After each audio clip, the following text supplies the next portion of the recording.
আমাদের দেশে কিছু নিরপরাধ মানুষের জীবন বলিদানের মাধ্যমে আমাদের দেশের সবচেয়ে বড় অপরাধীরা তারা বেঁচে যায়। অর্থাৎ এই যে আমাদের দেশে যে নিরপরাধ মানুষ তার জীবন বলিদান দিচ্ছে, তাদের এই জীবন বলিদানের মাধ্যমে হচ্ছে দেশের সবচেয়ে বড় বড় অপরাধীরা তারা হচ্ছে যে আইনের ফাঁক ফোকর দিয়ে বেরিয়ে যাচ্ছে। সো হাই, আমি শাহপুরান শুভ, আপনারা দেখছেন সিনেবু। সো আপনারা হয়তো জানেন যে রায়হান রাফির লেটেস্ট একটা ওয়েব ফিল্ম, সেটা হচ্ছে আমলনামা, সেটা 2 দিন আগেই হচ্ছে চরকিতে রিলিজ পায়। সো আজকে হচ্ছে যে আমরা সেটা নিয়ে কথা বলবো। সো আপনারা হয়তো জানেন যে এই কন্টেন্টটা, অর্থাৎ এই যে আমলনামা কন্টেন্টটা, এটা হচ্ছে একটা সত্যি ঘটনা অবলম্বনে নির্মিত। আর আমরা সবাই জানি যে রায়হান রাফি হচ্ছে যে সত্য ঘটনা অবলম্বনে নির্মিত কাজগুলো খুবই ভালো করে থাকেন। সো তার ধারাবাহিকতায় আমরা সত্য ঘটনা অবলম্বনে নতুন একটা কন্টেন্ট রায়হান রাফির কাছ থেকে দেখতে পেলাম। সো আমি যদি এটা গল্পটা নিয়ে আমি জাস্ট ছোটো করে একটু বলতে চাই। এখানে গল্পটা হচ্ছে যে একটা ছোটো ফ্যামিলির গল্প। অর্থাৎ এখানে তমা মির্জা থাকে এবং তার হাজব্যান্ড থাকে এবং তার ছোটো 2টা মেয়ে থাকে এবং তার শাশুড়ি থাকে। সো এই যে তার ছোটো একটা পরিবার, খুবই সুখী একটা পরিবার। অর্থাৎ তার হাজব্যান্ড হচ্ছে যে একটা সময়ে মাদক কারবারিতে যুক্ত ছিল, কিন্তু গত 2 বছর ধরে তার হাজব্যান্ড ওই খারাপ কাজটা ছেড়ে দিয়েছে। আর কারণটা হচ্ছে তার যেই ছোটো 2টা মেয়ে ছিল, সেই মেয়েদের মুখে তাকিয়ে হচ্ছে যে সেই খারাপ কাজগুলো সে ছেড়ে দেয়। সো একদিন হঠাৎ তার বাড়িতে হচ্ছে যে আইনের লোক আসে এবং গভীর রাতে তাকে হাত পা মুখ বেঁধে নিয়ে যায়। যেহেতু তার হাজব্যান্ডকে তুলে নিয়ে গিয়েছে, সে খুবই আপসেট এবং সে থানাতে যাবে, এটাই স্বাভাবিক। সো সে যখন তার লোকাল থানাতে যায় খবর নিতে যে তার হাজব্যান্ডকে কারা তুলে নিয়ে গিয়েছে, লোকাল থানা তো বটে, আশেপাশে যত থানা আছে সবাই বলে তার হাজব্যান্ডকে তারা কেউই তুলে নিয়ে যায়নি। সো এই যে তার হাজব্যান্ডকে থানার কেউই তুলে নিয়ে যায়নি, কারা তুলে নিয়ে গিয়েছে, কেন নিয়ে গিয়েছে, বা তুলে নিয়ে যাওয়ার পর তার সাথে কী হবে, এই পুরো বিষয়টা দেখতে হলে, বুঝতে হলে আপনার অবশ্যই আমলনামাটা দেখতে হবে। সো আমি যদি ওভারঅল গল্পটা নিয়ে বলি, আমার কাছে গল্পটা খুবই ভালো লাগছে। আপনারা হয়তো জানেন যে এই যে কনসেপ্টটা আমাদের দেশে ওপেন সিক্রেট। অর্থাৎ এই বিষয়টা আমরা মোটামুটি সবাই জানি, কিন্তু হচ্ছে যে আমরা এটা আসলে কখনো বলতে পারি না।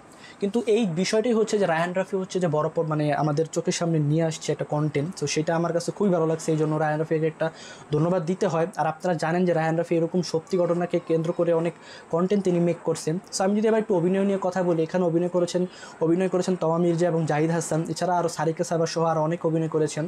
সো টোটালি সবার অভিনয় জাস্ট দুর্দান্ত ছিল। অর্থাৎ তাদের এখানে যারা অভিনয় করছেন তারা সবাই অনেক বড় মাপের অভিনয় করে থাকেন। বিশেষ করে আমি যখন এই কন্টেন্টটা দেখা শুরু করছিলাম, তমা মির্জাকে আমি একটু বলি। তমা মির্জার একটা কন্টেন্ট ছিল গত 2 বছর আগে এই রায়হান রাফির সাথে, সেটা হচ্ছে ফ্রাইডে নামক একটা কন্টেন্ট ছিল, যে কিনা তার ফ্যামিলির সবাইকে মেরে ফেলে, আপনারা হয়তো দেখছেন। সো আমি যখন এই কন্টেন্টটা দেখি বা দেখতে বসি, তখন আমার ব্যাক অফ দ্য মাইন্ডে আমার ওই ক্যারেক্টারের কথা মনে পড়তেছিল। আসলে তমা মির্জার আসলে ওইখানেও তমা মির্জা ভয়ঙ্কর লেভেলে অভিনয় করছে, ঠিক এইখানেও হচ্ছে তমা মির্জা খুব ভয়ঙ্কর লেভেলে অভিনয় করছে। অর্থাৎ আমার এখানে মোটামুটি সবাই ভালো অভিনয় করছে, সেটাতে কোনো সমস্যা নেই, কিন্তু এখানে সবচেয়ে ভালো অভিনয় করছে হচ্ছে তমা মির্জা।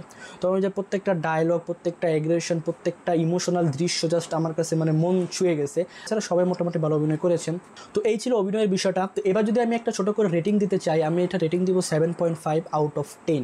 সো আমি যদি এখন একটু খারাপ বিষয় নিয়ে কথা বলি যে আসলে কন্টেন্টটা কি ভালো লাগেনি, সেটা হচ্ছে যে আমরা জানি যে রায়হান রাফির যে কোনো কন্টেন্টের গল্প আগে থেকে প্রেডিক্ট করা যায় না, পুরো আনপ্রেডিক্টেবল হয়। কিন্তু এই গল্পটা আপনারা যখন দেখতে বসবেন, তখন প্রত্যেকটা বিষয় আপনার ঠিক যেমন ভাববেন ঠিক তেমনই হবে। এই বিষয়টা আমার কাছে খুব খারাপ লাগছে। এইটা আমি হচ্ছে রায়হান রাফির কাছ থেকে মানে মেনে নিতে পারিনি। আমি পার্সোনালি রায়হান রাফির অনেক বড় একজন ভক্ত। সো রায়হান রাফির কাজ আমি কোনো কাজে আমি মিস দিই না, রায়হান রাফির প্রত্যেকটা কন্টেন্টই আমি দেখি। সো সেক্ষেত্রে বলা যায় রায়হান রাফির সাথে এই বিষয়টা যায় না। আমি ভাবছিলাম যে গল্প আর ডিউরেশনটা 1 ঘন্টা 44 মিনিট বা 2 ঘন্টার কাছাকাছি, যদি ডিউরেশনটা বড়ও হতো বা গল্পটাকে আরেকটু অন্যরকমভাবেও দেখানো যেত, তাহলে আমার কাছে মনে হয় অনেক ভালো হতো। কিন্তু এখানে গল্পটা খুব ছোট বা শর্টভাবে দেখানো হয়েছে, যেটা আমার কাছে খুব একটা বেশি ভালো লাগেনি।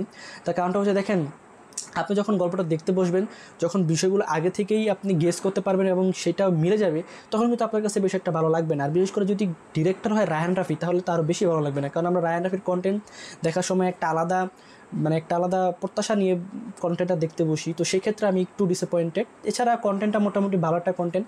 আর আমি বলবো যে আমাদের দেশে যারা মানুষ আছেন বা যারা রেগুলার কন্টেন্ট দেখেন, তাদের প্রত্যেকের এই কন্টেন্টটা দেখা উচিত। অর্থাৎ এখানে আরেকটা গুরুত্বপূর্ণ মেসেজ আছে, সেটা হচ্ছে যে আপনি যদি কারোর সাথে খারাপ করেন, সেই খারাপটা আপনার সাথেও ভবিষ্যতে হবে। এটা হচ্ছে 100% গ্যারান্টি, যেটা আপনারা এই কন্টেন্টটা দেখলেই বুঝতে পারবেন। সো ওভারঅল আমার কাছে কন্টেন্টটা খুবই ভালো লাগছে। আমি 7.5 দিলাম রেটিং আউট অফ 10। সো আপনারা যারা এখনও কন্টেন্টটা দেখেননি, আমি আপনাদেরকে বলবো এই কন্টেন্টটা আপনারা দেখেন, তাহলে আমাদের দেশের মানে এই যে বিষয়টা আর কি, যে সেন্সিটিভ একটা বিষয়, এটা আপনারা বুঝতে পারবেন, জানতে পারবেন। আর বিশেষ করে শেষটা খুবই খারাপ ছিল। এই শেষটা এরকম খারাপ প্রত্যেকের সাথে হয়েছে, বাস্তব জীবনও হয়েছে। বাস্তব জীবনের ঘটনাটাই হচ্ছে যে পর্দায় তুলে নিয়ে আসছে রায়হান রাফি। সো আজকের ভিডিওটা এই পর্যন্তই। আপনারা কন্টেন্টটা সবাই দেখবেন আর দেখা হবে নতুন ভিডিওতে। সেই পর্যন্ত সবাই ভালো থাকবেন, সুস্থ থাকবেন। আল্লাহ হাফেজ।